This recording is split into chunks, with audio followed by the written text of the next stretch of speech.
With just 4 match weeks left in the Premier League season, the title race, the battle for top six, and even the fight to stay up remain as close as ever. And as per usual, the CoDaKrew podcast will be here to keep y'all updated every step of the way. Today, we are predicting the games in match week 35, and if you don't already know how this works, we have a prediction system and basically game, and the scoring system is on screen now, with our scores from last week also on screen. Last week, we were horrible, but it could have been a bit better. 8 points for each of us, but that does mean that I keep my 2 point lead over you with 1 match week left. You're just like Tottenham right now, still 2 points behind, but one less match week to figure something out. So, how are you feeling? Not too bad. I'm thinking I might have some slightly different results from you here. I did make an effort to do that because I felt like we were too similar last week, which did turn out to be the case because we matched on It's points, good for right? me. So, I mean, it could be good for you, but that's kind of just what I have to do, right? Since I'm behind. So, hopefully, I can close that gap a bit. With that said, let's get started with the first match, which is Leeds versus Burnley. I was expecting a loss for Leeds here in their last game. They drew. And yeah, that only got him 1 point, which might not seem that big on the surface. But for the team, it's going to feel massive because I don't know that anyone was really backing them to get a point at that Bournemouth side, away at Bournemouth, who were in great form going into this game. The Cherries twice took the lead, and twice Leeds found a way back. And they found that equalizer in the dying minutes. This game says so much, I think, about the mentality of this team. They just do not quit. And I thought they'd give it their all. I just didn't think they'd manage to make it back from 2-1. And I had them in our league overview staying 15th by season's end. But with the way they've been grinding out these wins and draws, and then with like above them, Palace's depth issues, Newcastle's terrible form, it might be like you said, Darian. Leeds could jump a spot, maybe even two. I don't know. Even though with this 40th point, they are all but safe from relegation, I get the feeling they're going to try and keep pushing up the table, which means no one is going to get easy points from them, not least Burnley. Oh, yeah, and given this match at home against an already relegated side, I mean, this is a prime opportunity to try and jump up a spot here against Burnley in this match. Hopefully, if some of those other sides, like you're saying, Newcastle, Palace, don't do very well this week, they might actually jump up, I believe. But I do think we have to give Burnley some credit. And what often happens with relegated teams is that once they're fully liberated and they know they're going down, they often end up playing better than expected. And I think that City match was a good example of that. The 1-0 scoreline, you might assume that that's because City just couldn't take care of their chances and Burnley parked the bus all game. But that's not exactly what happened. I mean, Burnley did get some chances of their own. And while they weren't able to convert on them, I do think a 1 goal margin was pretty reasonable for the match that was played. And so I think Burnley are going to take the fight to Leeds. And even though Leeds are, of course, the clear favorites, I'm not so sure that this is going to be an easy walk in the park for them. Yeah, that's fair. Though I do think we have seen this a lot with Burnley, where technically, like they are able to keep that margin close in a lot of their games at like 1 goal basically ahead for the other team. But I think most of the time they are not really threatening for the draw, let alone a win, right? When they do hang in matches, I feel like, yeah, they were pretty decent in this game, but it is as much because of the opponent's failures as it is their successes. City did still have 28 shots, multiple going off the posts. I think they should have ultimately taken Burnley out of the picture earlier. And even when that didn't happen, I wasn't really feeling like Burnley was going to do anything with the opportunity. Maybe they will play with a bit more freedom now that they're confirmed relegated. But I don't think their attacking rhythm will suddenly jump. I've been criticizing that all season. I still think they play pretty flat most of the time, more so than Wolves, who even earlier when they were still losing a lot of games in very unfortunate ways, they showed a lot of attacking energy. Burnley not so much so.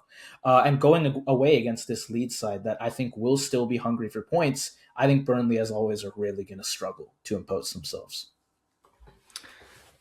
I agree with you. I do think Leeds are going to control the match, but we know the way they play, and it's worked quite well for them this season. They are always happy to play physical and have overlapping fullbacks, and it works quite a lot. But I do think, yes, Burnley is often offensively flat, but their best attacking threat, in my opinion, is in transition and on the counter.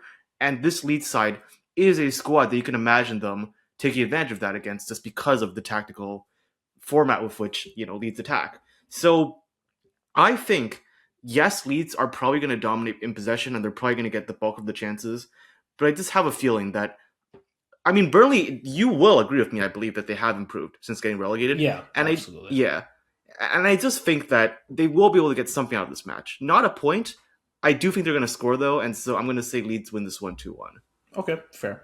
I think they could come very close to a goal. I could absolutely see one because, as I've said before, occasionally things just do work out for them that way that they can find a goal, maybe even when they don't really deserve to score in a game.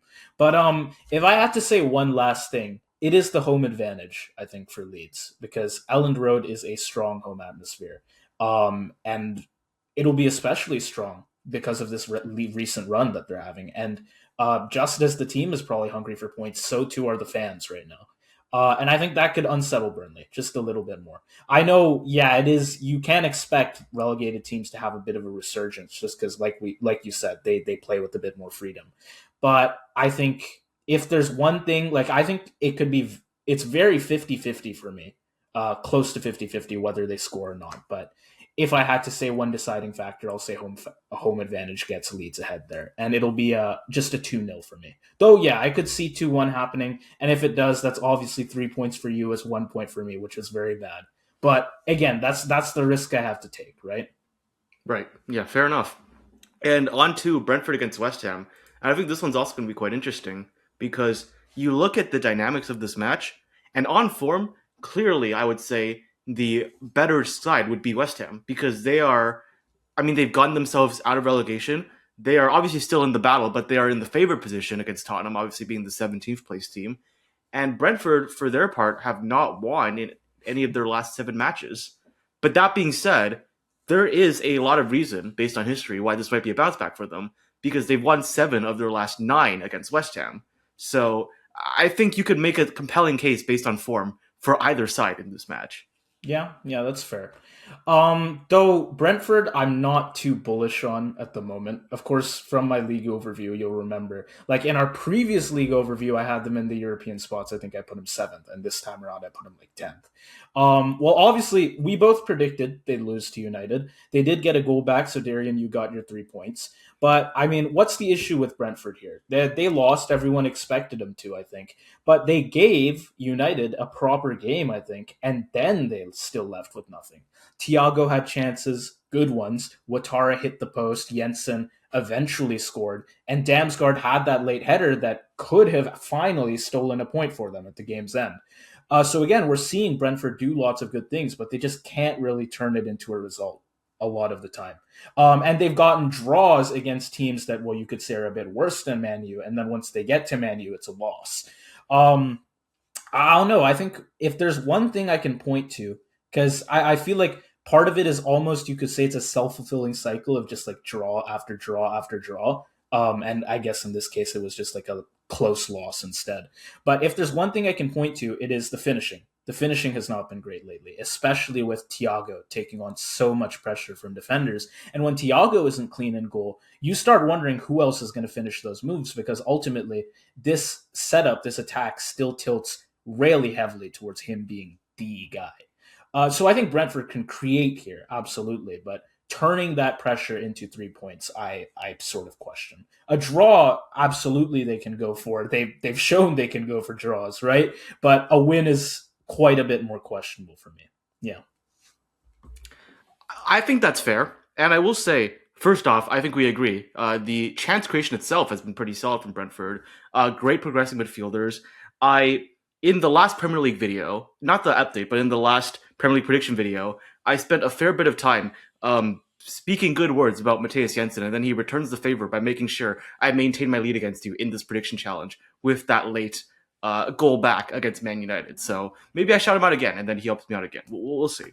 But chance creation has been good, and while I agree with you that beyond Igor Thiago, the front three has been quite questionable recently, I do think there is one reason for me that I think this match might be a little bit different, and that is that for Kevin Schade as well, but especially for Dango Ouattara, I would say one of their strongest skills is drawing penalties.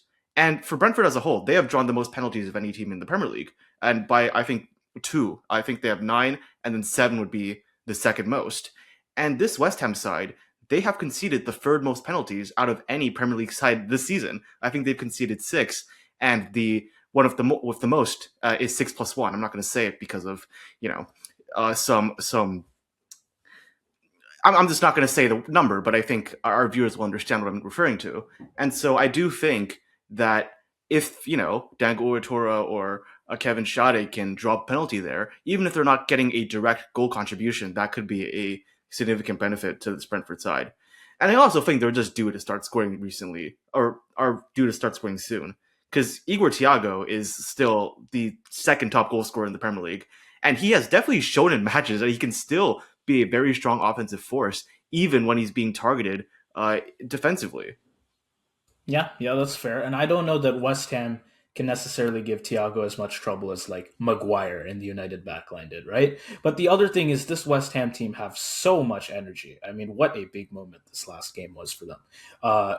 Dewsbury Hall equalizes late, right? And Tottenham are winning at Wolves, so the Hammers are going to go back into the drop zone. And then Wilson comes on and he scores in stoppage time. After the starters already being pretty huge for them in this game, they were good. Yeah, you get someone off the bench and he comes and scores for you as well. Just again, like with Leeds, I could say that the mentality for these guys is such a huge deal. Earlier in the season, that equalizer is definitely killing their game.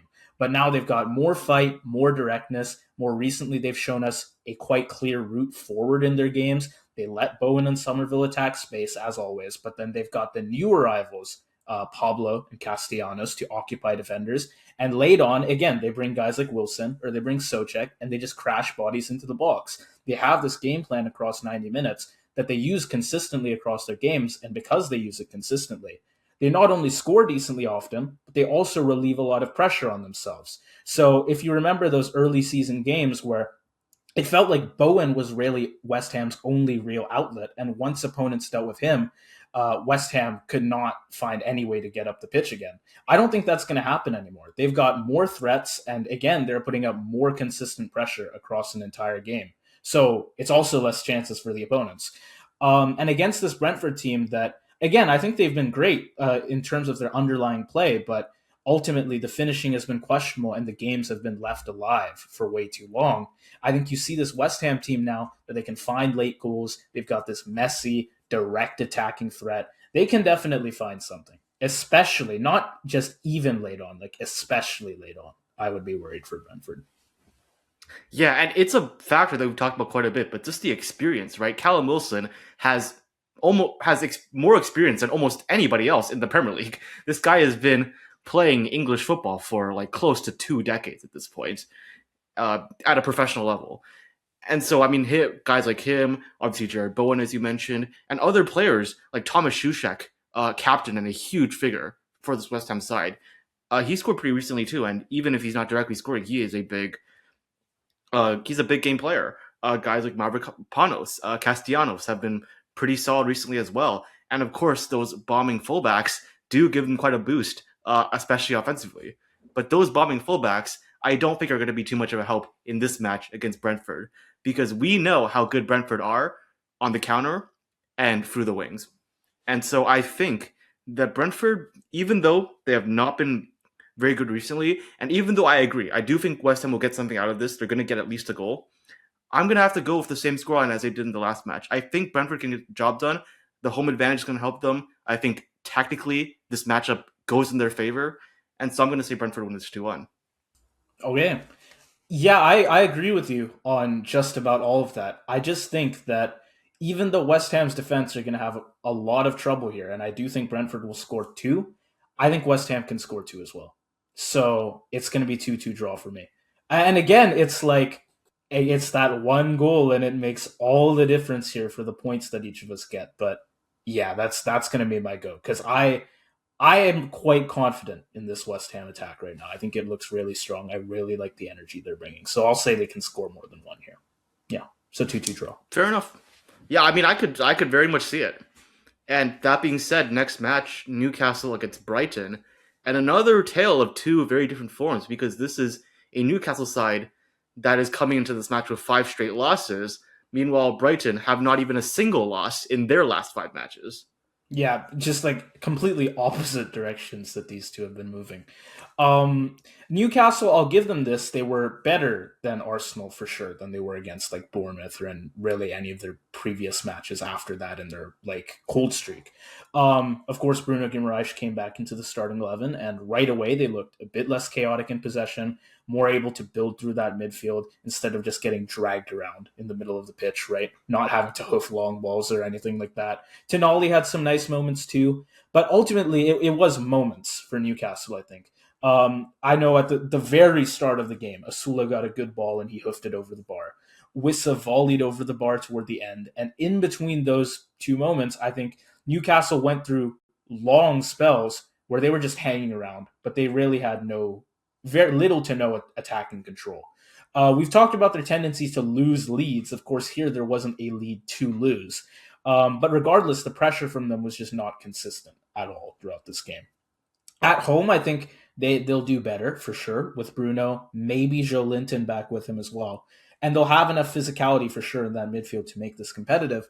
But against this Brighton side that, well, of course they have their mishaps, but they probably will be a lot more consistent. I don't trust that Newcastle can really manage this game cleanly. Yeah, I think there is a lot to doubt about this Newcastle side, but I do also think that, as always, we should give players coming back from injury a little bit of time. We should temper our expectations a little bit because they're not going to be back to their pre-injury forms right away. And I'm considering that with somebody like Bruno G, who is not just one of the best players, but also one of the most important figures, uh, psychologically speaking, for this Newcastle attack, and I guess this Newcastle side in general. And so, even though they, of course, were not able to take control of the match against Arsenal, which, a very tough team to take advantage against, I do think of this Brighton side, who are more vulnerable in the midfield at times, certainly, partially due to less quality, but also due to the way they play.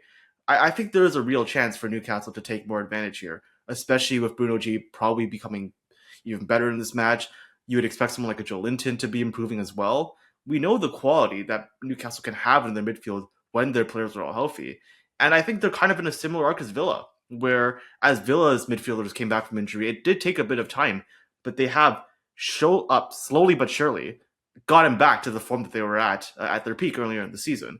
I'm not saying that's going to happen right away for Newcastle, but I do think that that's the trajectory they're going to go on for the remainder of the season. What I will say though is the offense has absolutely still been shaky, and it has been shaky away from home all season. And even though this match is at home, I think there are definitely still reasons to be. There are still reasons to have some questions or to have some doubts at least. But that being said, I think they have scored in every home game since February, so I do expect them to be better at home. And I think tactically speaking, there is just a bit to be optimistic about for Newcastle. Yeah, yeah, fair. And I think, yeah, on paper, this squad is better than what Brighton's got. But I will say, for the potential quality Newcastle could show here, Brighton at least are showing a lot of quality, like we have already seen it from them. They've proven it to us. They're just in such a good attacking rhythm right now. I feel like everyone on this team has picked up the pace to help push the team forward. You've got Baleba, brings the ball winning, good carrying through midfield. On the wings, there were of course concerns when Diego Gomez got injured, but Mitoma and Minte were providing great 1v1 threat against Chelsea on both sides. Pascal Gross is consistently putting out great deliveries on like crosses and corners. I have to mention that he has been throughout this season great on that. Even guys like, of course, Kadiolu in the Chelsea game, Hinshelwood, Rudder, Welbeck are all finding their own ways to contribute. There's a real good attack here that is like not dependent on one perfect lineup. They can move around quite a bit, and I think there's a lot of potential in a lot of the players on the squad. Of course, the Chelsea game was helped by Chelsea being an absolute mess, but Brighton deserve a lot of credit, I think, for how, again, each one of those players knew what they wanted to do. They pressed high, forced rush decisions, attacked very quickly once the ball turned over, and everyone was making useful forward movements. I don't think there was really a single chance wasted from Brighton in that game. What they did get, they took it well. Of course, they can be got at defensively, and Newcastle can, having more midfield power available, having that physicality in midfield, can absolutely find their own good openings. But I think Brighton look too sharp not to score at least one goal here, and I think they, even playing away, have the potential for a win. Yeah. Yeah, I think that's very much fair. And I would say, in terms of Brighton, many players are on a hot streak, right? Matoma and Minte coming back to form, the two wingers. Rutter and Welbeck have been good. And the fact that they often rotate for each other in matches and they have two strong strikers does help them maintain offensive pressure throughout the 90 minutes. But this is another match where I have to take into consideration the tactics and the play styles of the two squads. I think one problem with Brighton is that they do not have a lot of physicality, and their midfield at least does not have a lot of pace, and that is how Newcastle likes to attack. And we also know the problem of Brighton literally playing like a circle formation at times, playing with no midfield whatsoever. And with the quality that Newcastle has in terms of midfield progression and ball carrying, and even ball progression, I just think that Brighton will struggle tactically. And so I will obviously take into consideration quite a bit the form of these two matches. And so I don't think Brighton's going to lose, but I think at St. James's Park, at some point, Newcastle are due for a result. So I'm going to go for 1-1 draw. Yep, that's exactly what I have because again, I think Newcastle can be pretty dominant in that midfield, especially when Brighton feel like they just want to play out wide. But again, Brighton's wide threat can cause its own problems, and of course, Brighton have that form coming in. I've got to consider that as well. Then you consider that Newcastle's at home. I feel like everything kind of balances out here, and when things work out like that for me, what I usually end up going with is it's going to be a draw of some sort, but usually it is the 1-1. So that's what I've got here as well. Yeah, well, then that brings us to our next match, which is Wolves against Sunderland. Ooh, okay. I mean, we'll talk about Wolves first. Don't have a ton to say about them. They are relegated now. I did wonder if that might free them up a bit. I didn't see too much of that versus Spurs. They didn't completely roll over. Of course, Joao Gomez had that free kick, and he nearly did rescue a point for them. But still, this team is not carrying consistent threat. They can scrap. They can make games ugly. At Molineux, I do think they can absolutely find a goal, and I'm even going to go ahead and say that I think they do here. But like Sunderland, against the Sunderland defense that just got shredded, yeah, again, I do think they can score. But at the same time, Wolves' own defense is questionable. Again, I think their attack is inconsistent. I don't think they're suddenly going to control their games well just because they have the liberty of relegation. I don't think they're going to be able to sustain pressure consistently just because they're playing a bit more freely. I I also just don't think player quality wise, like just looking at the roster, they have that great of a route to like wins with consistent scoring, like someone who can consistently score, like guys who can consistently get them multiple goals in a game. So they're basically guaranteed a win. I don't really see it with this team. I think a draw is the best they can expect here. Of course, Sunderland played like absolute trash last weekend, right? But it is still Sunderland, who are a pretty decent team, all things considered.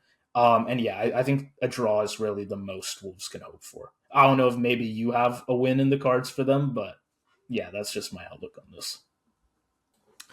I think this Wolves side is very hard to anticipate for basically all the reasons you just said. Personally, I think there is some reason to believe that they have gotten better from the Tottenham game, although obviously when you play against Tottenham, like a What lot of analysis can you draw from that? right, Yeah. like yeah, one thing, and this doesn't really mean much, but Wolves had more open play XG in that match, for example. I would argue that they deserve to get at least a point, and they pretty much did not let up anything against Tottenham, besides like set pieces and the occasional cross into the box. They were pretty solid in the midfield, and this looked quite a bit more like the tactical system that Rob Edwards employed a few months ago, back when Wolves were pretty likely to go down, but still fighting and still looking quite solid. So I think that there are reasons to be optimistic about Wolves, and we should also mention that while of course previous seasons are different, they have never lost in the Molineux against Sunderland. So just historically, like there's some reason to be optimistic for Wolves. Yeah. Though to be fair, when is the last time they would have the chance to be to meet Sunderland in the Molineux? That is a good Because question. I don't know. It but has it probably. could be like I that. don't know exactly where these teams have placed, but given Sunderland went down to like League Two, I would think they probably, or was it League One? But anyways, they probably were not in the same league a lot of the time. Regardless, That's true. I mean, yeah, I will say Wolves like they've got a bit of an attacking identity for themselves now. Definitely a lot more than early in the season, right?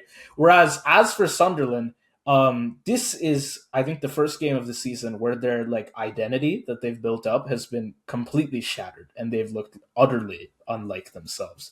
The defensive shape was all over the place. It could have been.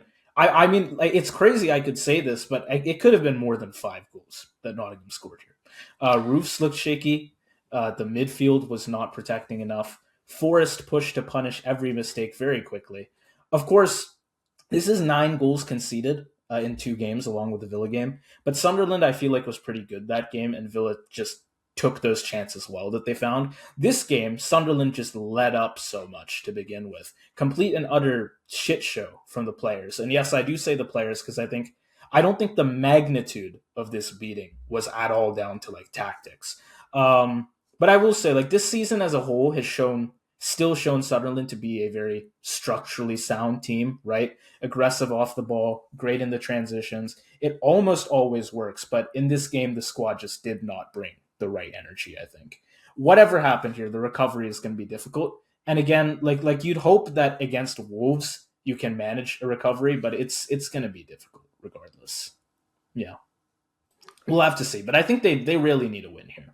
That's the thing, or it could be real trouble for them. Yeah, I think that's fair. What I will say though, what I don't agree with you on is I don't think that it could have been more than 5. I You don't don't think think. so? Okay. Well, okay, I know. Again, I don't want to sound like I'm contradicting myself on the XG point, but do you know how much XG they conceded in that match? Conceded. Yeah, I'm aware Forest were good on their chances, so it probably was not much at all. It was Um, 1.1 XG. yeah, okay, fair. So, and they a got bit like a zero bit point 0.7 or offhanded so. I was with that comment, Yeah, maybe. Yeah, fair. a little less than 5 is all I'm saying. A little like I mean, they were bad defensively, of course. Yeah. There are many cases of Sunderland being quite terrible defense. I don't want to say terrible actually, but their defense not being at all up to par, especially consistency wise with the midfield. And I have criticized them in the past for that. But I do think 5-0 is quite harsh. I mean, especially in the second half too. They got some chances of their own. They very much could have scored. Um, I think they had a goal called off. Matt Sells made True. some. Matt Sells looking like Matt Sells of last season out there at times in the second half. So I don't want to give too many excuses to Sunderland, but I don't think it was. I wouldn't be, ringing any alarm bells. I guess is what I'm trying to say. Yeah, fair. But look, should I just go to my prediction? Because Sure, yeah. all right, I think I agree. Like Sunderland's defense has been shaky recently. I think they've conceded. I think they conceded even before this match. Didn't they concede 3 goals in the match before the Nottingham match as well? Well, Villa, right? That was Right. 4 They that they conceded. conceded. Oh, Yeah. sorry, 4. They conceded So 4. for 9 So total. Yeah. yeah, so definitely, defensively questionable recently. I'm not saying Wolves are going to score as many as that, but there's one game that happened a few months ago that I think we might see a repeat of, and it was Wolves against Arsenal. Because I do think that, like Arsenal, Sunderland is going to press the advantage through the midfield, and they also have the capacity to play at least a solid defensive shape. Just disregarding how good they can hold on to the shape for a second, they will have a pretty consistent defensive shape. But I'm gonna put faith because I've seen it this season that Wolves are gonna play better now that they're fully liberated, and so I think they just find a way to just score goals and not smash and grab, but get a 2-2 draw. Okay, fair. I've got 2-1 to Sunderland. But I do think just like the defensive confidence is like shot for them right now, and that probably will make them even a bit worse defensively. Though again, of course, you don't expect Wolves to take advantage as much as Forest did, right? But I think it could be very close to a 2-2. I think in fact we will see some close chances. I just don't know that this Wolves is quite the Wolves of like back when they did play Arsenal. When before that game, of course they were losing games, but they were real unlucky to not get points in some of them. And eventually, they found their points, and it happened to be against the league leaders. But I don't know that Wolves are quite that team right now. I think they could get there by season's end, but I'm going to say Sunderland survive. It will be a very edgy match, but I think they will survive this one with the 3 points. 2-1 for me. I feel like I'm practically gifting you points with my draw. So? Like, there's no logic to it. I'm just like, it's just vibes. Okay. Well, actually, speaking of Arsenal, we've got them next. They are back on top of the league right now, but every game lately, like whatever competition it's in, has felt like a mini heart attack, I'm sure, for the fans. Can they make this next one a bit more comfortable, them against Fulham? Well, some will say it's looked uncomfortable. Others will say it is part of the Arteta haram ball. You just have to have faith, Swamp Mill. I mean, they can still win. They can still win the two biggest competitions that they play in. They could still get the double. Right now, like they're not out of it. Look, tied with City, right now in the Premier League. I mean, technically they're up because of the game in hand, and tied with Atletico right now. With the home leg coming in the Champions League. I mean, if you're just looking on paper, it's not too bad. If you're that's fair. I mean, like, if you told an Arsenal fan that you would be 1-1 heading into the home leg in a Champions League semi-final, and you would be up 3 points with City having a game in hand, I don't think they would be complaining about that. The reason we're complaining is because the style of football has been dog shit. Right? Yeah. It's momentum, and it's that the football is like an absolute fucking eyesore to watch. I mean, that Champions League match, holy shit. At least when Atleti were the better team, it was like kind of watchable. The first half, oh my god, I wanted to gouge my fucking eyes out. It was all fouls and pens, right? That's what it is. Basically. Holy shit. Yeah. I was trying to gas up the match and be like, no, guys, trust me, it's not going to be that bad. Like, they're over-exaggerating. No, it was that fucking bad. Holy shit. Anyways, though, about Arsenal. They have... Do you want to guess when the last time they scored more than one goal was? More than one goal in a match? Yeah. Just two. All I'm asking is for 2 goals in a match. Crap. That shouldn't be that big of an ask. Because they didn't score against Sporting that one time. Oh my god, it's probably Leverkusen, isn't it? It is Leverkusen. The second leg of the UCL. The second leg of the UCL. Before the round of 16, not even the quarters. The round of 16 UCL was the last time Arsenal scored more than one goal in a match. That was a month and a half ago. So, god damn, the offense has not been good recently. It's not been good at all. The one reason that they're not like completely fucked in all their competitions is because the defense is just unbelievable. Gabriel, Saliba, Rice, and I think I'm ready to put Nketiah into that 4 as well. I think he's earned his spot as like one of those 4 unbreakable, solid foundations of Arsenal's defense, of their haram ball. That's the only reason why they're still where they are.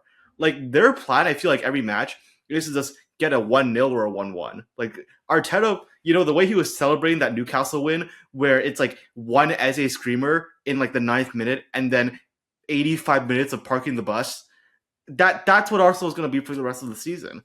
Arteta will say, listen, statistically, that's our best chance of winning a match. Haram ball is statistically the most logical strategy to win tournaments. But it's going to be an eyesore, and I don't think we're going to see many fun matches from Arsenal, if any at all, for the rest of the season. I mean, people compare Arteta to Simeone, right? Simeone's been good in terms of attacking lately. I think Arteta is actually just the Premier League's Bordalas. He is Jose Bordalas for the Prem. Yeah. I guess you could say Arteta was maybe doing it first. Actually, was he doing it first? I don't know that it wasn't nearly... It wasn't anything like this for Arsenal like 2-3 years ago, right? So... Well, Arsenal like 3 years ago were playing free-flowing football. Yeah, right. So I guess this is just experience. This is experience for Arteta. A trauma response, maybe. I don't know. It really is like, okay, 3 points is important first and foremost against Newcastle, but holy shit did they make that game stressful. Newcastle, for all their like spells of bluntness they had 9 shots in the first half. Wissa again did have that huge chance late on, and Arsenal's own attack was like equally thin in some of those stretches. Even though they were the home team, even though they should have been pressing their lead, that is not what we saw in the slightest. Of course, the injuries in their forward line have not been doing them any favors. I will say we now have, it seems like, Eze coming back, who I was worried would be off for longer. That's a big deal for them. Saka probably coming back as well. As always, the defensive floor, like you said, is extremely high here with Saliba, Gabriel, Rice, and Capier. Rise usually pretty good between the sticks. As long as they're not playing Kepa, they're probably fine. Um, so even if the attack is underperforming, they can get by. Plus, if the attack isn't clicking, the one guy I can still kind of trust to somehow score is Eperechiese. So the fact that Very he's true. back is a big deal. Really a big deal. I don't expect a masterpiece here. Arsenal probably do not need one, right? One set piece or curler from outside the box could well be enough. So I think no matter what Fulham does, and of course I'll discuss them later, no matter what they do, I think they just need to hope that Arsenal does not have like some crazy luck in this game. Because Yeah. it really could be one screamer of a goal that is all they need to win it. Because that's kind of how things work out for Arsenal, right? Honestly, like half the battle for Fulham is no screamers, no set pieces, no corners, no own goals. Yeah. If you can If keep you it to can, if you throw-ins, can, that's probably yeah. good. But like, If you can just keep it to throw-ins, if you can just eliminate the first four things I said, then you're in pretty good shape. I would say from Fulham's POV, and I will say for Fulham, I'll start with the good news and then the bad news. The good news is with Alex Iwobi's injury, I genuinely think, and did I not say this is going to happen, that with Sasha Lukic and Sander Berge, I think that they kept their shape better against Villa than I've seen them do in a while. They, like, pretty much the only chances Villa got were like Morgan Rogers or Ollie Watkins trying to dribble five players because they genuinely had no way to break Fulham's defensive line whatsoever. And so if Arsenal's going to play Haram ball, Fulham will be. If I'm Marco Silva, I'm just going to be like, bet, bro. Let's do it. 0-0 draw. I'll take that. The problem though is with Alex Iwobi out, that is a loss to an offense that is already incredibly questionable. And even though they did get the win and got the 1-0, they were not offensively convincing against Villa. I think we will agree. And I think they have something like 4 goals in their last 5 matches. Which, if that's how you're doing against the average Premier League side, try doing that against the best team in the world that is also playing Haram. Not the best team in the world, the best defense in the world that is also playing Haram ball. Like, you're just not scoring. I don't know what to tell you. So there is no, if Fulham score in this match, and that's happening with Arsenal still playing Haram ball, just resign the Premier League. Like, it's done. City are going to win the Premier League. Like, whatever. We can move on. Just try to win the Champions League at that point. But I yeah, just don't see Fulham scoring. I mean, Fulham were solid against Villa. But here's the thing. I look at the attack. Uh, Castagna was pretty good. Sessegnon was pretty good for the winner. Uh, those two are not attackers. The two people I just mentioned, just to be clear for anyone who doesn't watch Fulham, Yeah. the actual attackers. Wow, were their like, fullbacks are playing well. That's they, nice. and the forwards are not. That's the thing. They're without Iwobi. By the way, And so Sessegnon's injured. Just to let the yeah, just let I the was audience gonna know. I was gonna mention that too. No, but seriously, their defenders were good, but like without Iwobi, they're missing one of their cleanest like progression routes. So you'd hope that maybe Wilson is rarely gonna be that guy, but he's without his partner in crime.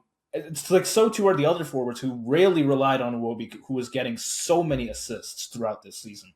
Like he was basically every goal Wilson had, Iwobi had an assist to match it, right? And then whenever Wilson was assisting, usually it was Iwobi who was scoring it. It's gonna get so much harder for Harry Wilson now without his partner in crime here. And Arsenal have this stout defensive record, right? Especially at home at the Emirates. I think Fulham could go quiet again. I expected they'd be quiet against Villa, and they actually managed pretty well. But that attack, I do not think is getting by Arsenal at the Emirates. I'm just gonna say it now. I think they're scoreless in this game. Yeah.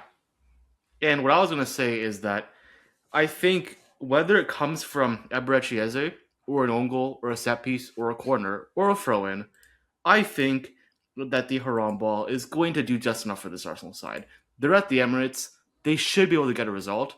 And so I'm going to say this is a carbon copy repeat of the Newcastle match, and Arsenal get a disgusting, unwatchable 1-0 win. Yeah, again, I don't see it for Fulham's attack. And Arsenal always find a way somehow. So it's especially at home too. Yeah, I'm also gonna have the 1-0 here, and it might seem pretty undeserved, but this is just how Arsenal get their points ultimately, right? Yeah, 1-0. Yeah, it's fine as because Bayern and PSG are going to stay football, so Right. we just have to wait it out a few years, and then we're going to stop seeing this bullshit in the Premier League, hopefully. But that being said, two teams that we do not hate as much tactically, it is Bournemouth and Crystal Palace. Yeah. Bournemouth will be pretty annoyed with how that last game ended. First half, I mean, they weren't amazing across the whole 90. The first half was a bit flat, if anything. But they found their rhythm really in that second half. And they had the game, I think, there for them to win. A great pass from Senesi to play in Krupi for the first goal.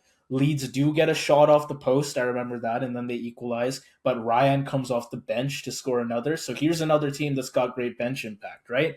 And then Evan Nilsson bags what surely looks like the winner. But then it's chopped off, and then Bournemouth get punished with an equalizer from Leeds off a long throw, of all things. It was very unfortunate for them, I think. I think Leeds obviously they brought that energy, and you could say they deserve a draw just for like a bit of goodwill for them putting so much effort into their game. But ultimately Bournemouth played better here, and they absolutely could have taken the win. But it just didn't work out at the end. All these draws, though, are going to cost Bournemouth really dearly in this European race. They're only 6 points ahead of Palace, who, if you're willing to forego the 3 point gap to Sunderland, they could be considered the last team in the European race. I guess at that point you could say Newcastle as well, but Newcastle are like, You know what? They right? are in the European race because they're looking pretty good That's for yeah, for the in the Europa League by conference winning league, the right? Conference League. Right. So they But are the. You know what? Yes, they are in the European race. yeah, Sure, but technically but speaking. as I was about to say, even though Palace could get into the European race, we know their priorities lie elsewhere, right? They're not worried Right. about the Prem right now. So I think how this goes for Bournemouth will be largely down to what their opponents bring to the table, and I'll talk about that a bit later. But a lot of this is not going to be in Bournemouth's hands. It's they could just get real lucky with this. Remember what in the league overview you were saying for Liverpool? We're like, oh, we have Villa and they'll be playing the Europa League final right around when they Right. play us, and we have Man U who've got like they're already in the UCL spots, so no biggie if they don't try too hard in that game. It's like that for Yeah. Bournemouth here. Basically, the No, it situation is really quite is. lucky for them. Yeah. I will say though, yes, I mean the draw, quite unfortunate from a Bournemouth perspective. You win that match and you're sixth place right now. One, they're only 1 point behind sixth place Brighton. They're still in a very decent position. Like top six is absolutely still very plausible for Bournemouth, which is again minimum Europa League, possibly Champions League as well. If Villa can end up overcoming the 1-0 deficit against Nottingham and of course winning the final if they get there. But look at the bigger picture. Look at the bigger picture, and this Bournemouth side are on incredible form. They are on 13 games undefeated. Eli Krupi has scored in 3 of his last 4 matches. Ryan has got a goal contribution in his last 2. And I feel like we have been recently returning to the Bournemouth side offensively, though we've seen in splashes throughout the season, which is like not everyone will cook every match, but somebody will cook every match. Like I feel like we're starting to get back to that level, and it's happening at the perfect time because they only need to hold that for like 4 more matches to basically qualify for at least the Europa League next season. So things are on the up if you are a Cherries fan, and like as I imagine you're about to say, Palace not only are they all in on the Conference League, they played their full starting 11 pretty much against Shakhtar Donetsk, and we know as well that they're not very good at handling double match weeks because they don't have a lot of depth in a lot of key positions, especially the midfield, and it makes guys like Kamada and Wharton a lot more sluggish in these matches. And not only does that hurt Palace's own creativity, I do think that's going to be especially a problem against Bournemouth because Bournemouth have a very strong midfield of their own. Yeah, yeah. I mean, Palace are in a very strange spot. They just lost to us, Liverpool, in the league. I don't think they were bad at all. They created good chances. Mateta had some good moments, which is he's seemingly improved from his terrible start of season form. Right, a goal from Munoz, a shot off both posts from Strand Larson. I think they were decent. They'd feel that with a bit more energy and cleaner finishing, they could leave Anfield with something. But do they want to put in that effort? Is the question because yeah, their best chance at European football next season, safe to say, is winning the Conference League and not like putting all that energy into getting into the Prem top 7 or top 8. And if their game earlier today against Shakhtar is anything to go by, they can get through the semis pretty handily and then be a clear favorite in the final.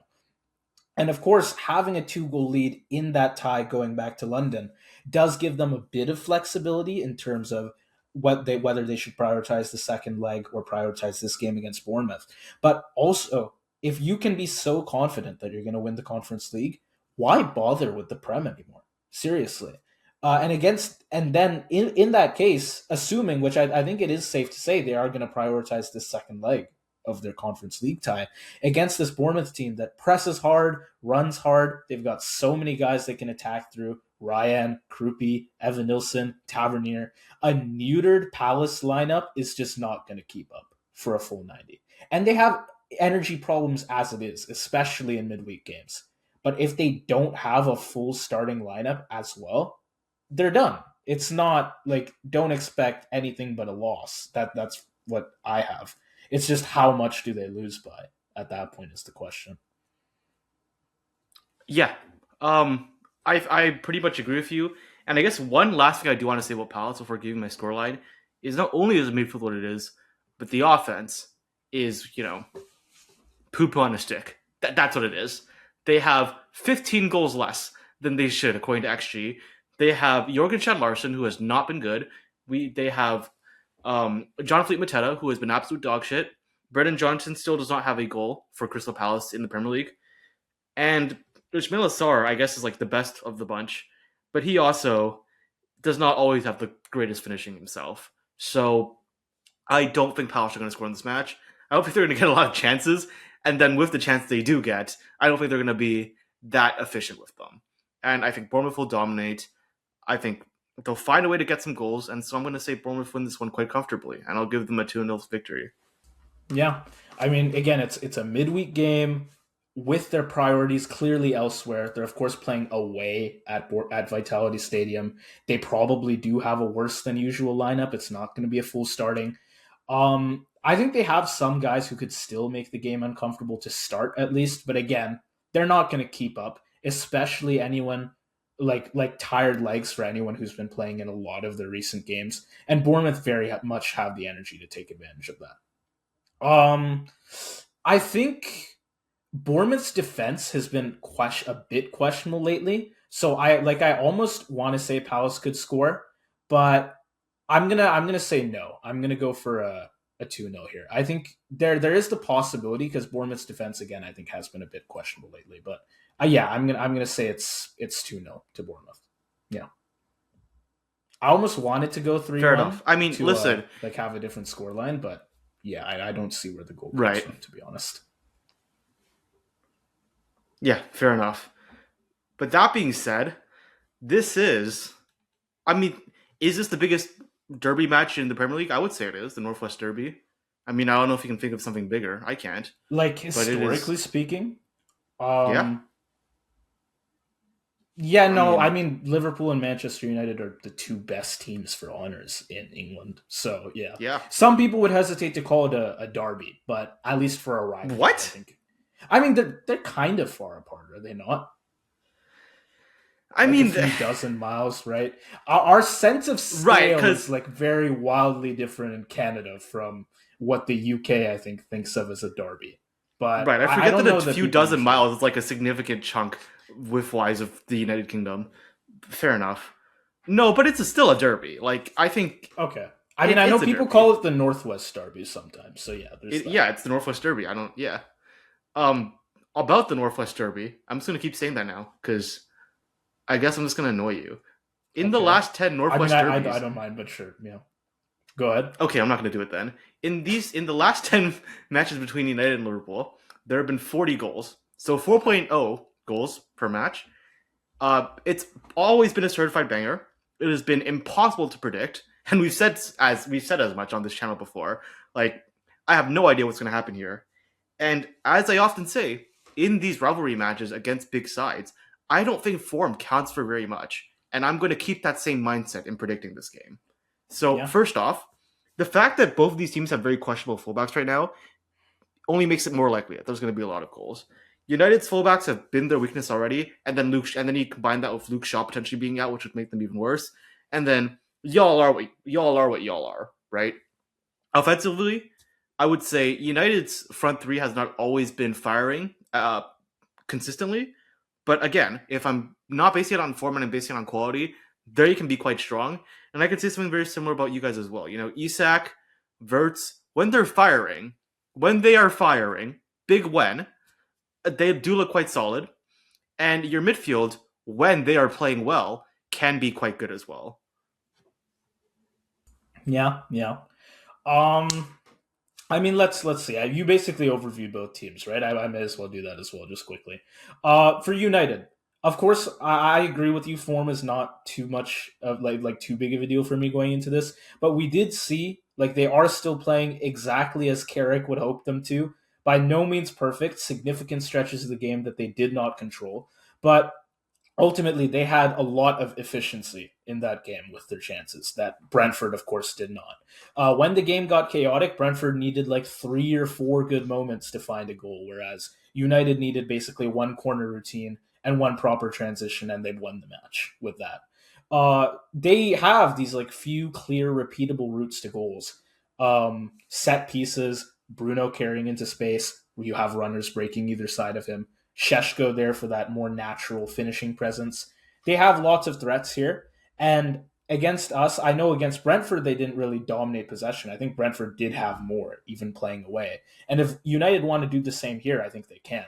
They just need to keep the game alive, wait for our backline to give them space, and trust that they'll take their chances cleanly, which they probably will. And they'll get a good few openings too, because our backline will absolutely allow that for them, right? So from Man U for sure, there's the potential for a lot of scoring here. As for us, I think a lot of our attackers had some great moments at Crystal Palace, which is really what they needed. Like Isak gets a proper striker's goal, right? Verts to score late. Robbo gets his own moment. Not an attacker, of course, but great first full game for Freddie Woodman as well, right? Gakpo was actually useful too, which, like, I'll admit, I've been on his case for ages, but he was pretty decent in this game. But I still think we let Palace create too much. And again, United will get a good few chances and then take them very well. And I think just as we allowed quite a bit against Palace, Woodman having to make some huge saves, Strand Larson hitting both posts and whatnot, I think we'll see that again with United. They will get good opportunities here. And then my one other consideration is, yeah, the attack's been better as of late, but we don't have Ekitike, and now we don't have Salah. Salah is missing. Our star boy at Old Trafford, he is not playing. He might not play another game for this How season. are you calling him a star boy when he's like 34? Okay, star man, let's say. Okay. Okay, but my point is, he might not even play a game for us at this point. I thought they confirmed that he's going to play again before he leaves. I hope so, but I'm pretty sure that has been confirmed by Liverpool. There's a faint possibility though that, like, depending on how his recovery goes, that Palace game is his last one. Definitely, he's not going to be here. So. He's not going to be here, right? Which is a shame, because not only is he always great at Old Trafford, but he has picked up form recently, and he's been generally good. But yeah, it is a bad time, very bad time to lose him. I do think isn't he like one of the top goal scorers at Old Trafford in the 2020s, yes. Despite not being a United player? Right. I mean, again, I think our attack has looked a lot sharper, but then when I see that, Ekitike is missing and now Salah's missing, I think it's going to cause us problems. And I have faith in United to score. For us, not so much. And yeah, form doesn't count for everything here, but I think just if you look at the lineups as well, I would say we're at a disadvantage. When it's like, we're asking our back line to handle Bruno, Sheshko, Mbeumo. I mean, I think when Konate is on form, he's pretty solid. Yeah, like the thing with Konate is sometimes maybe good, sometimes maybe shit, but we're assuming that he's going to be good. Yeah, it's a derby match. I think he can pick up the pace. But again, it is like a good United front four that we have to deal with potentially as well. So it's questionable. Ultimately, I think we can, as always, go for a lot of different results in this game. But just generally, I trust United to score more than I trust us. Yeah. Okay. I will say, I guess, one other thing for United. We have to mention him, right? Arguably the best player in the Premier League right now. Yeah, we've Very said. possibly player of the season. And very likely, according to Polymarket, a 75% chance that Bruno Fernandes breaks the all-time Premier League assist record. He is on 19. He is 2 away from breaking the all-time record. And I swear for like the past month, he's been getting an assist every match. Like it's like clockwork. So yeah, I mean that's like one guaranteed goal for United at least. And then with all the other threats they have, I certainly agree. I do think United are. I'll say this: if it's a shooting match and I had to back one team, I agree with you. I would back United. Oh yeah, yeah. But if there's Right. if we're talking about defense at their best, I would have to trust Liverpool more. Okay. Yeah. So Fair. Fair. I think it's pretty balanced. I don't know. And so I'm gonna guess you have some sort of draw here then. I do have a draw. 2-2 maybe, since you said 4 goals a Yeah, game, right? I did. I Okay. exactly. That is exactly what I have. Yeah, yeah, great. Well, I have 2-1 to United, and literally my other result here would be a 2-2 draw. I don't see us winning, but I do think like it's gonna have to be high scoring, and I agree. It's like it's minimum 3-4 goals is what I would expect from this. Um, but yeah, like our defensive injuries plus just the general chaos in our team, I feel like it's just not uh, the most secure time for us as a club. And United look pretty good right now, pretty confident compared to us, I would say. They just feel settled, I think. And that'll give them the edge for me. Because I don't know, it's not really necessarily a form thing for me. Everyone's just playing pretty well on United. And they've got these positions that they're kind of settled into. There's good chemistry here. And I think that, like, even in a derby, that can at least shine for them. So it's 2-1 to United for me. I hate to be not backing my team to get a single point in the Northwest Derby, but yeah, we'll see what happens. What I would hope for, I guess, is you have a draw. I Yes. have a loss for us. If we somehow scrape a win, then that makes no difference to um, our standings in the CoDaKrew competition. But of Which course, is good for Liverpool get me. 3 points, and I'm very Which is happy good with for that. me. Yeah, but then last time it happened, I mean, Liverpool were 1-1 drawn with Everton, and I would have gotten 3 points, but then we scored a Van Dijk header, 100, like literally 100th minute. Of course, I was happy Right. with that, right? So if we get another, I guess you could call it a derby goal here, then I don't care if I lose the 3 points in this No, competition. fair enough. I'm Fair happy. enough. As you should. Look, I think so. I have Liverpool finishing third, and you have Liverpool finishing fifth in our last video. And I've Yeah, got to say, I can't lie. Since that video has been created, I've been cooking, bro. Like I look like a you fucking have. Nostradamus, bro. Remember the Sunderland? The question about Sunderland? You're talking about how Sunderland's gonna make Europe and they lose 5-0 to Nottingham, and then you had Villa finishing top four and I didn't, and then Villa immediately lose to Fulham. I'm just saying, bro. It's looking good. It is looking good, and I in that video had this game as a draw. So I'm sticking to it. I mean, if you want to use the like predictions we had for the last 5 games on everything, then yeah, sure. I think if I'm not mistaken, 2-1 to Man U is actually the scoreline I had for myself as well. And of course, my predictions have not been as great as yours lately, so maybe I need to start copying you. But then I'm still 2 points behind you for the rest of the season, so it's like at some Well, point I'm I've got to giving. make a Listen, the change, right? Wolves match. I'm giving you a lifeline. Okay, yeah, So it's up to sure, you to take advantage of it. all right, sure. Villa Tottenham. Villa are currently juggling Europe and the Premier League. Spurs are, of course, juggling survival and about 50 injuries. So neither of these teams are coming to this game feeling relaxed. But can they find some calm in the storm? Either of these two sides. I think Villa are going to find some calm because at least they're balancing two competitions, but they're not worried about the Premier League because they're safe in a top five spot. But then Tottenham have Bam, Dominic Solanke, most likely out for the season. Christian Romero out for the season. Xavi Simons out until 2027. He might have played his last game for Tottenham potentially. Uh, yeah, that combined with the injury crisis they had already, I can't lie, bro. It's getting dark. Like I think they have like a 50 or 60. I think they have like a 60% chance ish of getting relegated. That number is really low for me. Like I think it's like 80% at this point because without Solanke or Simmons, who's generating chances for this Tottenham side? All of the people that should be doing it are injured. James Madison might be coming back and getting some minutes, but he's going to take time to adjust to the roster as well. And it's very tough to create too much using just James Madison, as I would know. So I don't know. I just don't see how Tottenham are going to create much against Villa. Villa, obviously, like they're not prioritizing this match, but they don't have to do much to get 3 points here, in my opinion. Yeah, I mean, just looking at this Tottenham injury list, we have literally people across the pitch who are injured. You genuinely can now make a good, theoretically good starting 11 out of these players.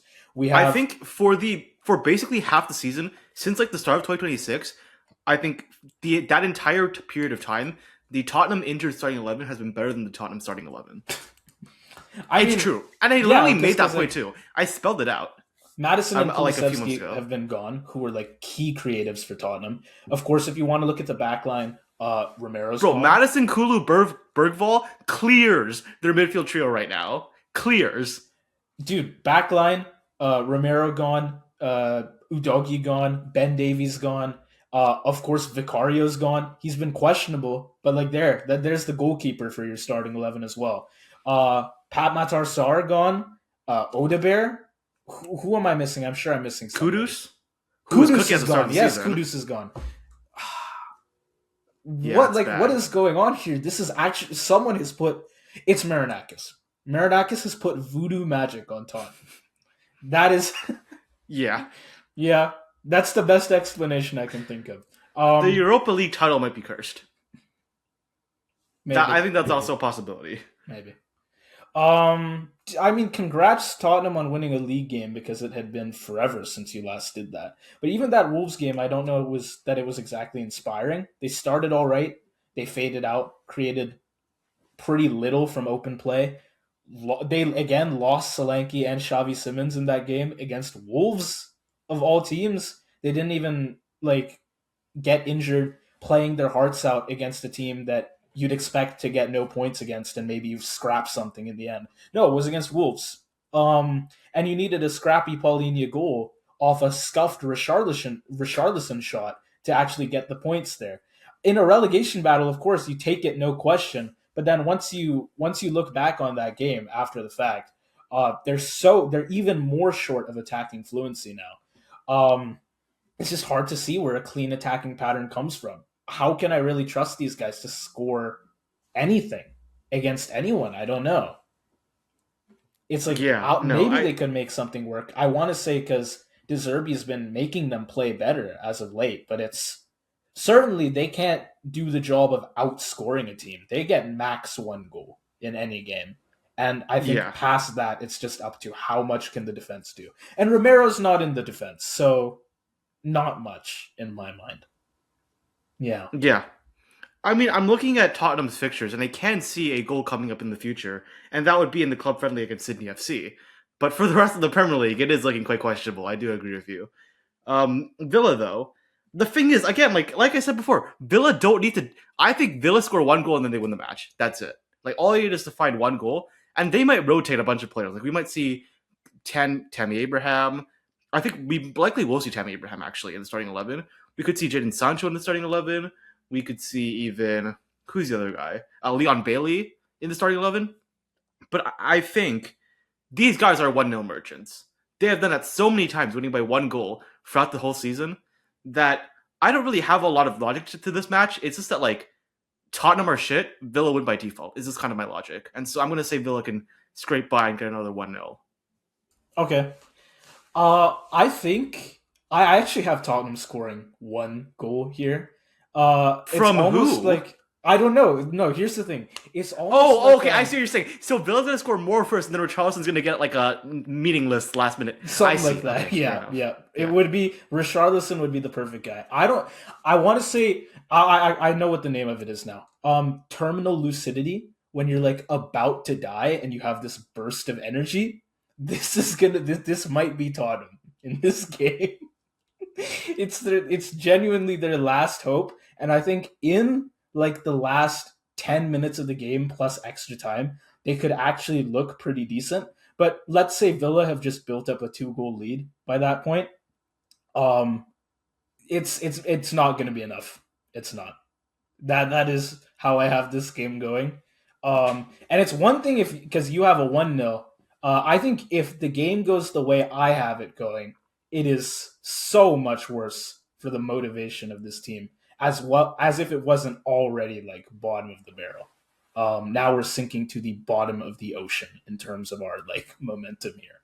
But yeah, it's a 1 goal loss for Tottenham either way, and it will be I think surely at that point, I don't know what Optus says that if they lose this game, but surely for me at that point they're relegated. Yeah. It's not looking good. It's not looking good for Tottenham. And, speaking of another Big Six club, it's not looking good for Chelsea as well, have not scored in their last 5 matches. But there is the new manager bounce. Could they get something back in this match against Forest? Yeah, I mean their last league game, anyways, was in my mind their lowest point of the season. Right, Brighton absolutely embarrassed them, and Chelsea had, like I said in our last video when we covered them, it was no shots on target. It was barely any fight from this team. Weird back five experiment that collapsed almost immediately. I think Rosier could tell he had to do something to save his tenure, but it just did not work out by full time. This whole club felt like it was in a civil war. The fans, the players. I think the players very clearly, most of them, did not want Rosier in at the helm anymore. Rosier himself, the club owners. Of course, they sacked Liam Rosier, which was probably inevitable by that point. But I don't think you can put all of that in that game against him. Even like I said, the Chelsea players were shit, dog shit in that match. Um, that said, we saw this last FA Cup game against Leeds, and I think there was a decent reset here with, of course, the new manager. I'm forgetting his name now. Kel You McFarlane? yeah, McFarland. I'm locked Um, in, bro. I'm locked in. respect Darian, respect Darian. Uh, so like he came back for his second tenure this season, right? Joao Pedro also came back and he looked pretty dangerous. Enzo scored. Neto, who's been really underperforming lately, got the assist, so that's probably a nice confidence booster. I think they've improved. They have improved, definitely over the Brighton game. Even if you consider that, yeah, they played Leeds, I think it was a pretty significant improvement, and I think they'll improve yet in this next league game, and probably break the scoreless streak as well. You have again Joao Pedro's back, Palmer potentially back as well. Don't know how well he'll play for sure, but it's good to have him there. I think. I think there's enough here to hurt Forest, but I'm still not convinced this team is like suddenly stable again. And with Forest having done so well away at the Stadium of Light, I think the home advantage alone is not going to save the Blues here. So even though they did improve somewhat against Leeds, they're going to have to do a lot better to ensure a win. And I think yeah, that's it's fair. it's tough to see it from them. Yeah. That's fair. I think we have to give the new manager about some weight, though. And I Right. also got to say, I do think the improvement offensively and in the midfield is going to continue. And part of that is, I mean, they didn't play their full starting 11 in that match. Like, Garnacho was playing, Garnacho was starting. So it's not exactly as good as it could be.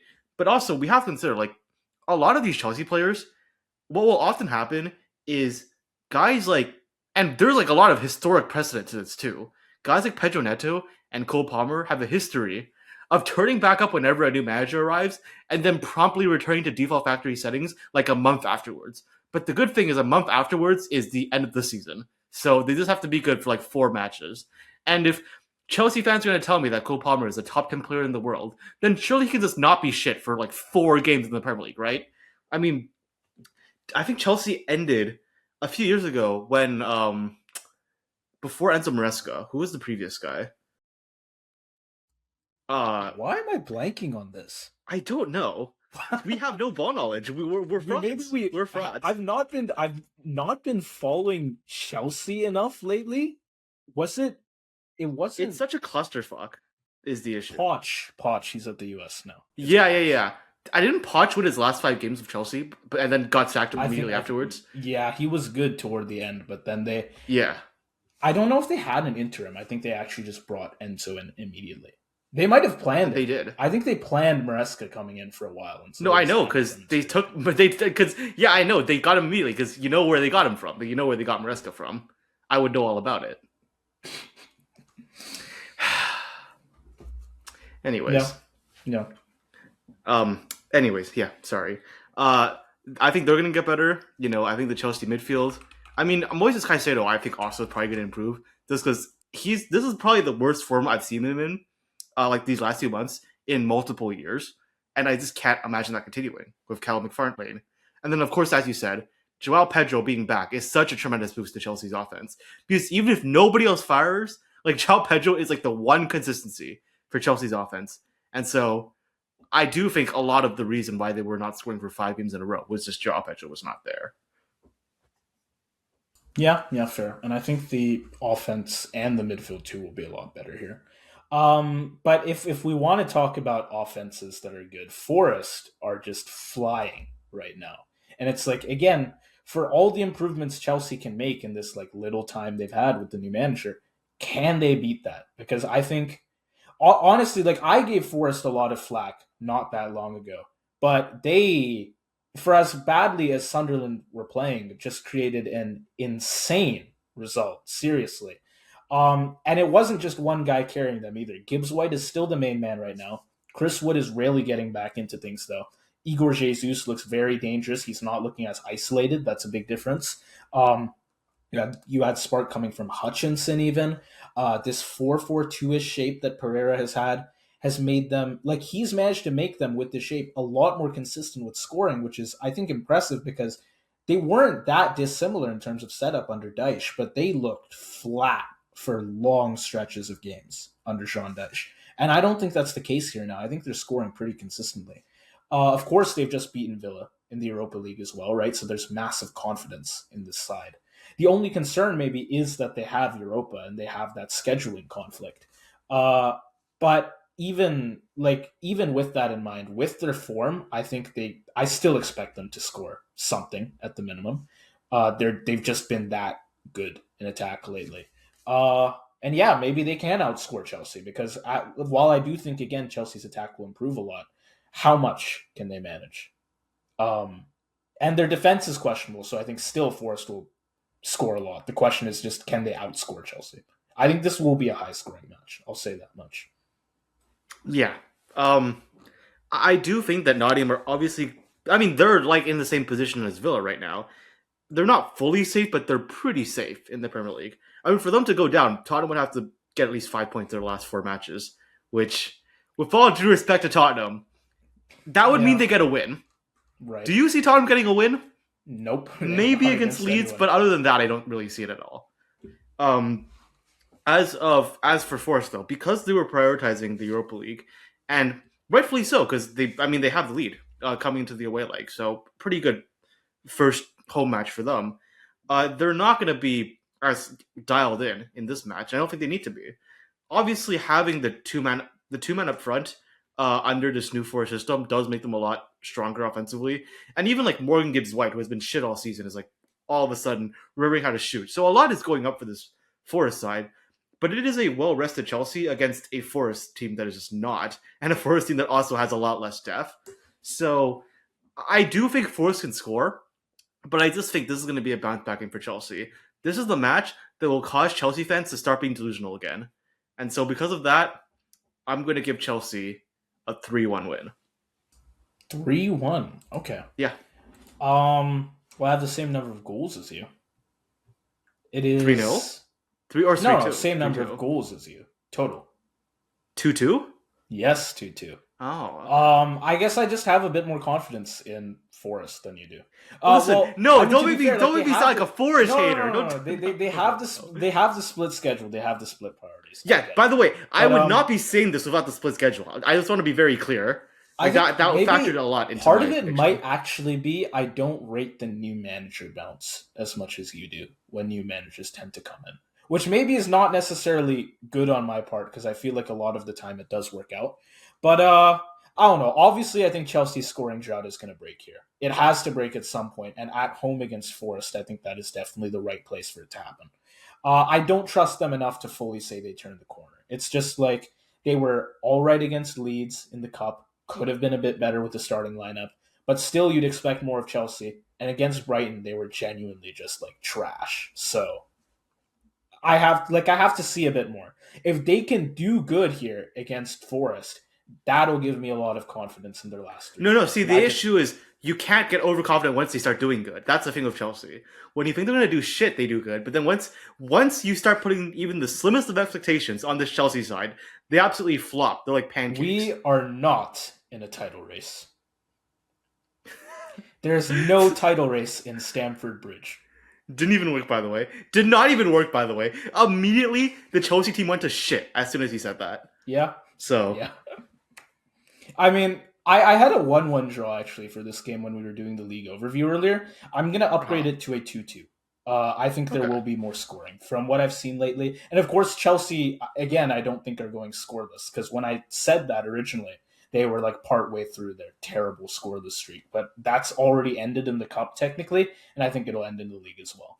But still, I think they don't quite get by for the 3 points. I don't trust them that much yet. So 2-2 it is for me. all right, fair enough. And that brings us to our last match. The other title contenders, also in a goal, what am I saying? In a goal differential race, City with a game in hand, 3 points behind, one goal differential behind, at the Hill Dickinson Stadium at Everton. Yeah. I mean, I think Everton has been decent lately, but between this loss to West Ham and the one they had earlier against us, I feel like this stretch could really drain this team and its momentum and its motivation. Again, like they weren't awful, and once Dewsbury Hall equalized late on, a point would have been fair enough for their performance, but then they switch off at the back post, Bowen nods it across, Wilson scores, and suddenly it is another tight game that ultimately has slipped away for them, and they get no points. And you're just seeing this team, like their European push is just slowly starting to fade more and more and more. Um, Another thing is you could consider how flat they looked before Moyes went to the bench. Beto was injured, so he wasn't playing here. And Barry, who we've seen improving alongside Beto, and I thought he'd be decent, he was not. He really struggled in this game to hold the ball or properly bother the center backs. We did see actually that once Moyes went to the bench, he brought on like Tyreek George, Irabunam, Alcaraz. There was more drive, more ability to push West Ham back. So I do wonder if Moyes needs to trust those fringe options a bit more. But ultimately, like those guys are doing all right at best. The starters are some of them are a bit questionable right now. Again, you have key injuries. You have Grealish out now, Branthwaite out. I think no matter who they play against City, pace could be a problem, which could hurt chance creation. And if they again have trouble finishing on what chances they do find, that's a triple whammy right there. And it's like I feel like there are too many little things that are going wrong at Everton right now. And yeah, they can still score at least, but 3 points against City even especially is going to be hard for me to find for them. And if they Yeah. don't find 3 points, well, I mean, I feel like their opponents in the European race have pretty decent schedules, so they Yeah, could they're keep not. It's slipping. not looking good. They're very quickly slipping out of Yeah. contention. I would say they need a result here. But the one thing I will say, you know how we give a lot of flack to Arsenal, or not flack, but one thing we consider quite a bit is the fact that they have split priorities. We need to pay more attention to the fact that the same thing can be said for City. One thing, the FA Cup, but also the fact that because they have a game in hand, they have a tighter schedule. True. They have 6 games left in their season, and the first one, this Everton match, happens on the 4th.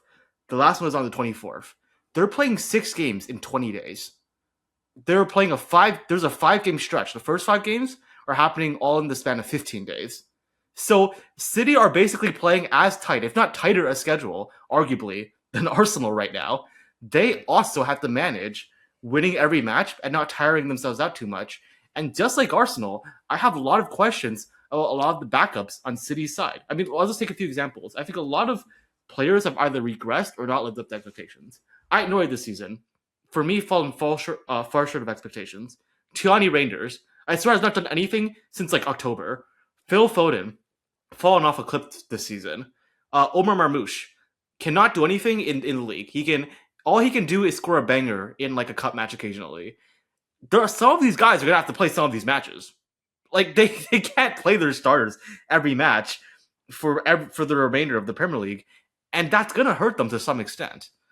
And by the way, this is like one of the reasons I had tipped the scales slightly in Arsenal's favor in our Premier League final predictions video. So I mean, listen, I agree with you. Like, I think City should be fine against Everton, but the fact they're gonna have to balance things, like this kind of reminds me, this might be more like the Burnley match where they get the win, but it's not the dominant City that you would expect at this point in the season. Yeah, yeah. Um, I mean, we look at the Burnley game. Yeah, they weren't dominant the way they wanted to be, right? 1-0 win would have reflected very poorly on them if Arsenal had scored more against Newcastle. But of course, they also only won by one. So City, for now, have been let off. But regardless, it was an unnecessarily nervy game with the goal difference sitting there the whole time as just a clear, massive missed opportunity, right? And even in the FA Cup against Southampton, we saw some of the same stuff there.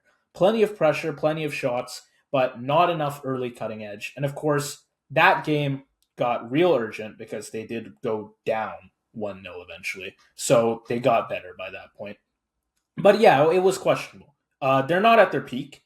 And not only are they not at their peak, but like they're not necessarily consistent all the way through these games. So there are opportunities for them to slip. But I will say, though, the positive for City is they are finding goal solutions from so many places right now. Of course, Holland can always try and give him the early goal. Doku's great off the bench. Nico Gonzalez can produce a screamer. You have Cherky, who can always create danger, like literally from anywhere on the pitch. He doesn't need any sort of momentum. He's just always a threat. So like they're not killing games as cleanly as they would like, as Pep would like, but they're able to bring their pressure eventually. Their attacking pressure is able to come out. And against Everton, I'm thinking that pressure will eventually tell, especially because I don't know how much like how much you back Everton after this recent run, but I do think genuinely with the way they've lost these games, the shot motivation is going to be like a big difference for me. And I think both of these teams might struggle to score for a bit, but eventually City will find one and Everton will kind of just lay off for the rest of the game. And I'm going to say at that point, City find another, and I have it as 2-0. Though I could see Everton scoring and they come back for like a 2-1. But I will say ultimately, City will probably have the 2-0 lead at some point. And for me, I don't think Everton get a goal back. So it's 2-0 is how this game finishes. I mean, I do think throughout the course of the season, Everton have been fairly resilient. Like they have not. I agree with you that City's going to win, but I think the last time they didn't score was against Arsenal, and that was at the Emirates. So I kind of give them a Right. pass. Okay. And then, and if we don't count that, it's been like over 2 months. So that's one thing. And then also, their last two matches were both 2-1. Were both 2-1 losses. So for that reason, I'm gonna go with the other again. prediction. Okay. I'm gonna say the same thing happens again. Yeah. All right. Well, then that is the end of our predictions for this match week. And what I will say, just quickly, what this means, we have, or you have City winning by a goal here. And That's right. then I believe you also have Arsenal winning by a goal, Yes. right? So Arsenal obviously are ahead on points, but the big thing is they stay ahead on goal diff by exactly one goal. I do have City winning by 2 against Everton, again, 2-0, which means they would be equal. And that would definitely be interesting because City, of course, they have the game in hand. It's worse on their schedule, but if you assume they're going to win everything, then obviously advantages to City if they manage to draw the goal diff, right? Right. But again, you just hope that City could have done more against Burnley. Like for their fans, they really would have hoped for more there. Because now Arsenal play Burnley, if I'm not mistaken, pretty soon. They still have a game against them. I think it's even at the Emirates. And that is Arsenal's opportunity right there to like take the opportunity that City missed just earlier. And if they can drive up the goal diff toward the end there, that could like save the season, save the title for them. But yeah, Yeah, we'll have to see. It's kind of like it's like how we did it in the league overview video, right? It's game by game. Basically, we have to go. If we assume each team is going to win every match, then the only question is by how much. right. Yeah, I think every Yeah, game each of these two teams play, you've got to watch or keep tabs on. yeah. Honestly, like I don't even know what to say. I think it's pretty self-explanatory. This Premier League season is absolutely insane. The Right. conclusion to it on multiple fronts is going to be insane. There is a chance either of these teams drops points. I feel like there's sort of a half expectation that Arsenal are going to drop points at some point because because they're Yeah, bottomers, because right? Arsenal, right? But But I don't like. I don't think they will. you they have a pretty easy run. Yeah, I mean, they're playing four teams that I believe are all in the bottom half of the table. That's their last four matches, right? Or Fulham is 10th, but like, if you will just allow me, you know yeah. what I'm trying to Like say. I'm not necessarily going to say I think City are more likely, like especially more likely to drop points than Arsenal are. But I Yeah, and think by the way, I'm not saying that either. To be clear, yeah. But each of these teams, I think, could very well go all their last games they win them. Which again, we'd hope for as neutrals, right? Because then it's down to the wire on the very final day. I think oh that yeah, is really what we'd want with this title race. That would be nice. Well, I mean, back and forth isn't the worst thing in the world, but if it is, they have equal points on the last day, and it is literally goal diff or even goals scored that is keeping them apart. That is what we want to see as non-fans. For the fans, that's going to be hell. But yeah, that's what I'm most looking forward to. If we can have that kind of finish, we haven't ever had yeah. a Prem title decided on goal diff, have we? If I'm not I mistaken, believe we have once in have the we have? 90s. Okay. I want to say there was one in the Cer- 90s, but I can't remember when. certainly not on goals scored, right? Was it 98? Hang on.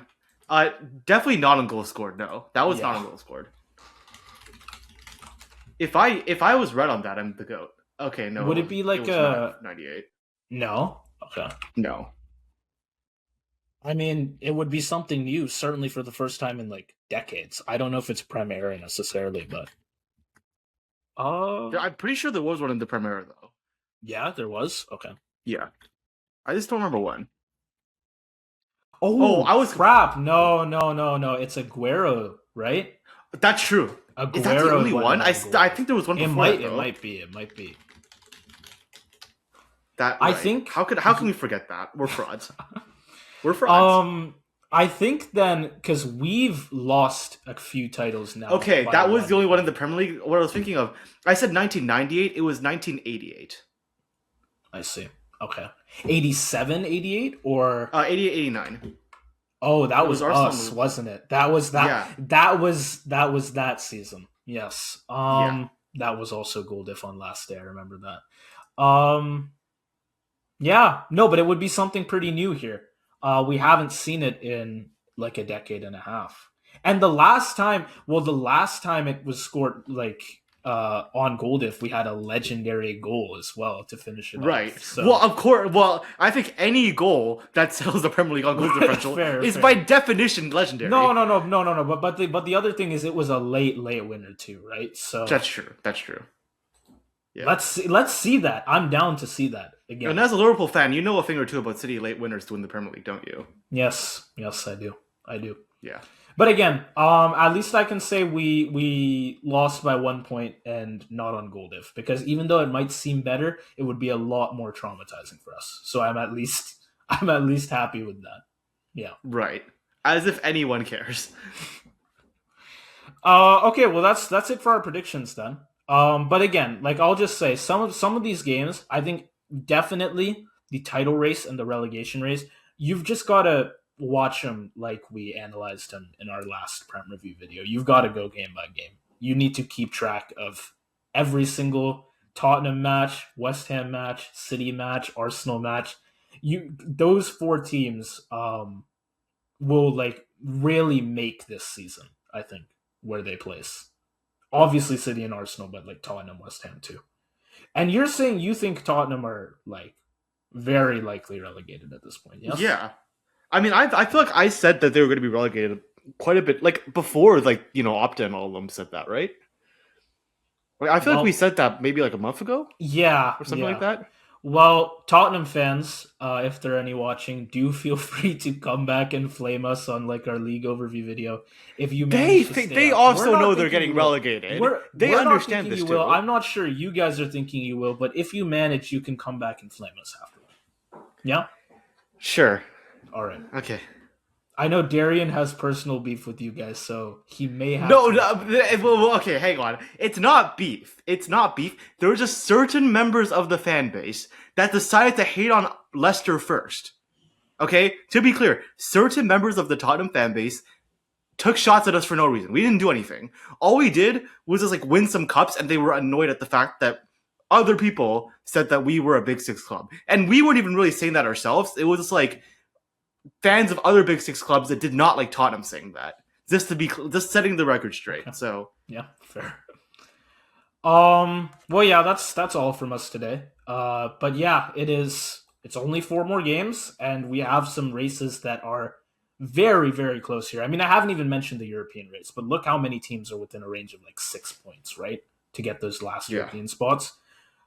I can't even it's once again I can't recommend any games anymore that I think like you should watch and implicitly say, oh, maybe I recommend the multi streams. the Goal Rush, Peacock Goal Goal Rush. Rush or something That's like what that. I recommend at this point. I don't know what to tell you. Yeah. All right. Well, yes. Stay tuned into the Prem as much as you can, guys. I think this is going to be. We can agree this is going to be a amazing, like top tier finish to a league season. And yeah, keep tuning in for the CoDaKrew. We are going to have another prediction video just like this for every remaining match week, plus Champions League, of course, Champions League as well.